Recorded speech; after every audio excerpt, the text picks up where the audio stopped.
And so right before we go on stage, she's super mad. She comes up to us and she immediately starts like yelling at us. She's like, You guys, I can't believe you guys would do this. You absolutely ruined our entire concert. This is why everybody hates you. This is why I hate you.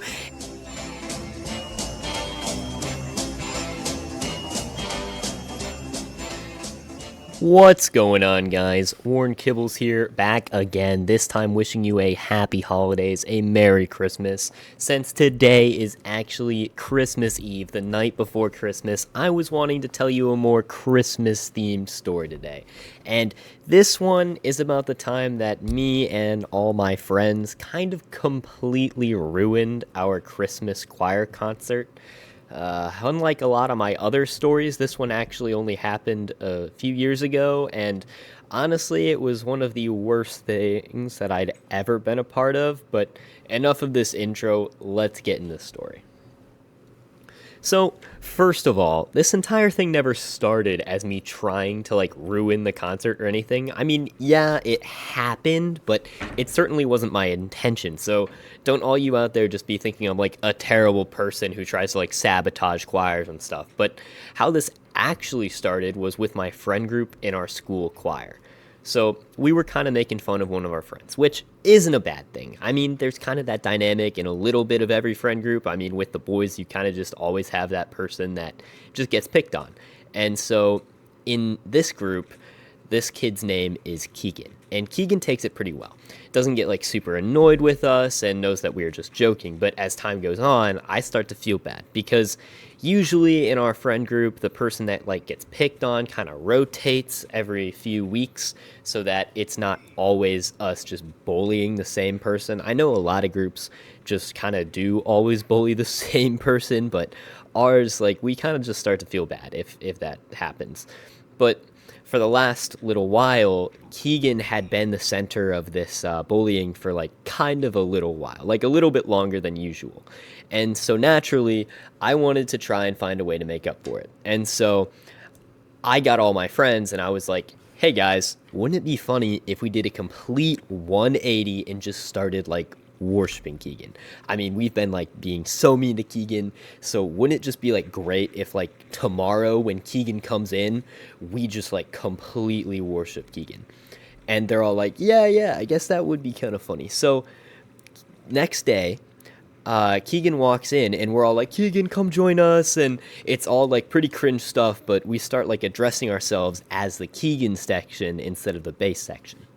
And for anybody that like doesn't know about music, in choir there are like four main voice parts. There's bass, tenor, alto, and soprano. And so like bass is the lowest voice part, which most of us were because we were almost all guys. But anyway, we just kind of started like telling everybody that the basses were old news and like that we wouldn't respond to anything other than the Keegans, and now Keegan had all the power to lead us. And Keegan is no ordinary choir member. No. Keegan is like actually pretty cool. Keegan can play piano really well and loves improv and jazz. And so when we would have time to individually work on music away from the teacher, we really wouldn't spend any of that time working.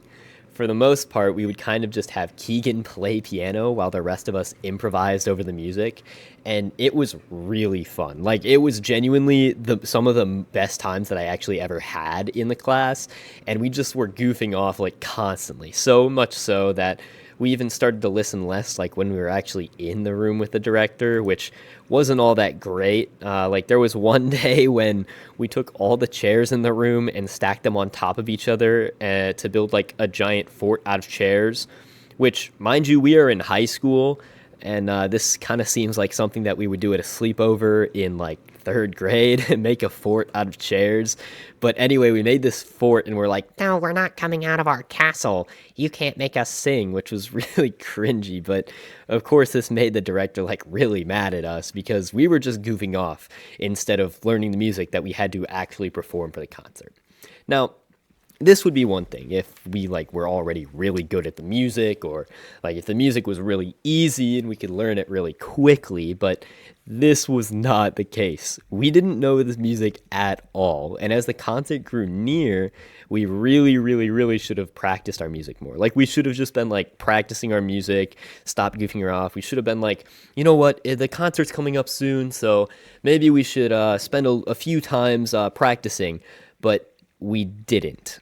Instead of practice our music like we should have, we started to form a secret plan. Now, all my friends are pretty chill for the most part, but anybody who knows me can vouch that I am often one to dream of grandeur, and this isn't always the best thing. I'm kind of always looking for a way to turn like our goofing off into something big and sentimental, even for things that don't deserve it. Like, I mean, the Keegans really did not deserve to become a giant movement, but either way, one day I'm talking to one of my friends, I'm just like, yeah, man, I wish we could do something with this movement. And like, I used to be like the biggest like philosopher, like stupid. I thought I was great, man. And it's kind of embarrassing, but the Keegans, I was just like, the Keegans don't just stand for messing around. They stand for being carefree and flowing with life, just like the jazz that we play. And like, I had all these like pompous metaphors for it to make us sound sophisticated, when really we were just being rude to the director, who was trying her best to control a bunch of kids that were calling themselves Keegan and not doing their work. I mean, we were not that serious. I mean, like, our oath that we made for the group was literally dashing through the snow, how we love to play, we are the Keegans, hip hip hooray. I mean, it was not that serious. But so I'm talking to my friends and I'm just like, dude. And he's like, what? And I'm like, I just found out how we are going to leave the Keegan legacy here at this school forever. And then I proceeded to explain one of maybe the worst ideas that I had in the last 2 years. All right, so basically the idea was this. Every year, as a tradition, at the end of the winter choir concert, we sing Sleigh Ride. I mean, classic, right? Nice festive song, makes sense, but it's this whole big thing, and we invite alumni down from the crowd to sing it with us, and we pass out sheet music for them to borrow during the concert, and then they give it back to us, and we reuse it next year. And what better way to keep a legacy than a traditional thing that gets repeated every single year? So basically, my plan was to sneak into the director's office, secretly take like 40 or 50 copies of this sheet music, write all over the inside cover things about the Keegans, who they were, what they stood for, and everything, then secretly somehow get all of the music back into the director's office so that they would all be passed out at the concert that year and, in theory, forever. Now, this wasn't that great of a plan because it was technically stealing and vandalism. So I am not condoning this in any way. YouTube, you hear that? I am not vouching for this. Do not do this or anything like it. It was actually a really bad idea, as you will come to see from what happens in the rest of the video. But anyway, my friends mainly all agreed to this plan. They're all like, yeah, that would be great. And one of my friends, who's honestly a little smarter than us for this, is like, well, how are we going to get the music without her knowing? And so I think about that for a second, but then I remember that like every Thursday or Wednesday or something along those lines, teachers all have to go to meetings in the morning right before school starts. And so I'm like, just trust me and show up to school early on Wednesday. And they're all kind of like, all right. So Wednesday rolls around, and we all show up like 15 minutes early to school, and we go in right as the doors are unlocked. Then we basically sat outside the director's office until she went to her morning meetings, and then we snuck into her office and basically just stole like half of the music. Snuck it into our backpacks, and like nobody knew we had it. Later that day, we spent the entire lunch period just like absolutely filling the inside cover of this music with what we were calling the Keegan Lore. And after a few days of cramping our hands at lunch from all the writing, we showed up early in her office and slipped all of the music back in like it had never left. So we are pretty proud of this. I mean, when somebody thinks of a giant secret plan, usually there's like a few people that go off and they like brag about it and they're like, guys, we did this, but not really anybody did that. I mean, so we're a tight knit group, and we're all super excited to see what's going to go down, because at this point nobody knows we had done this. But all there is left to do is wait. There's still kind of like a week left before the concert, and so we kind of just goof off like usual, and the day of the concert finally arrives, and we all show up pumped. I mean, we are ready to go. We are excited. This is the night that our big plan finally goes into action. All we have left before the concert is like the big run-through, where basically we just perform all the music once to make sure everything is smooth, and then we are good to go. So we all get up on stage and in formation, and the first song goes all right. It wasn't great, but it wasn't terrible. It was a pretty easy song, and honestly, it should have been way better than it was, but the audience wouldn't know. The next song, though, this one is a little bit harder. And we are a little bit into the song when me and my friends start looking across the stage at each other, kind of like, oh crap, we don't know any of this song. And sure enough, about a third of the way into the song, the director stops us, and she's like, yeah, the bass part is completely wrong, so we're going to do that again. And so we start over. And again, we completely butcher this part. I mean, Disney Channel style, choir before the prodigy that came to fix it shows up. Absolutely horrible. And it's now clear to the director and the rest of the choir that we know absolutely nothing. And after restarting the song like 2 more times, the director just gets fed up and yells at us that if we don't know this part to the song, just not to sing at all, because we are ruining the whole song. And so we kind of stop singing, and once the run is over, the rest of the choir is rightfully, like, they're pissed at us. They are looking like they want to slime us out. The director is looking like she wants to slime us out, and we are kind of realizing, oh crap, realizing we get going to basically ruin the concert. So I am like, guys, we need to go practice this right now. So we rush to a practice room, and we frantically start trying to go over the measures that were wrong, only to quickly realize that we are so cooked. Like, beyond cooked. We are stuffed and roasted like your Christmas turkey. And soon the director calls places. And as we are walking the stage, one of the girls in the choir gives us a little piece of her mind.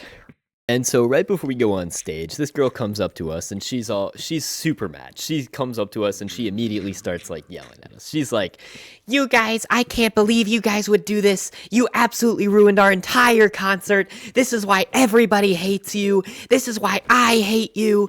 and she's just mad. But honestly, it kind of hurt at the time, because we were just trying to like have fun and like goof around. But looking back on it, we did kind of ruin the concert for everybody. So she definitely had the right to be mad. But then we basically had to go right on stage after that, feeling great, spirits lifted.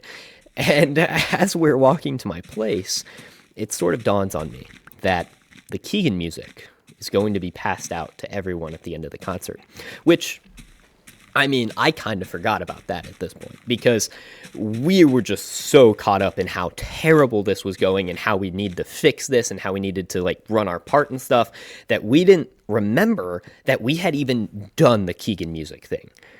But this means that we are going to completely ruin this concert and then surprise everyone at the end of the concert by reminding them via mass vandalism who was responsible for ruining the concert.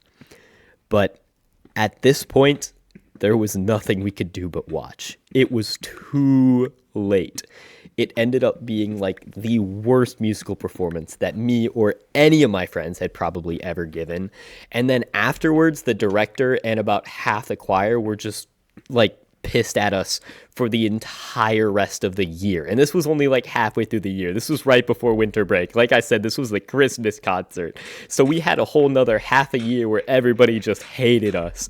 Which, like I said, is fair. We kind of deserved coal in our stockings for that one. But you know who doesn't? Subscribers to the Wornkibbles channel. I heard that actually Santa gives you extra presents if you are subscribed to this channel. So if you aren't already, hit that big red button, get yourself some extra good presents on Christmas tomorrow morning. Leave a like on the video, and of course, drop a comment down below. If it's before Christmas, tell me what you want for Christmas. If you're watching this after the fact, let me know what you got for Christmas. I hope you all have a happy holidays, and thanks for watching.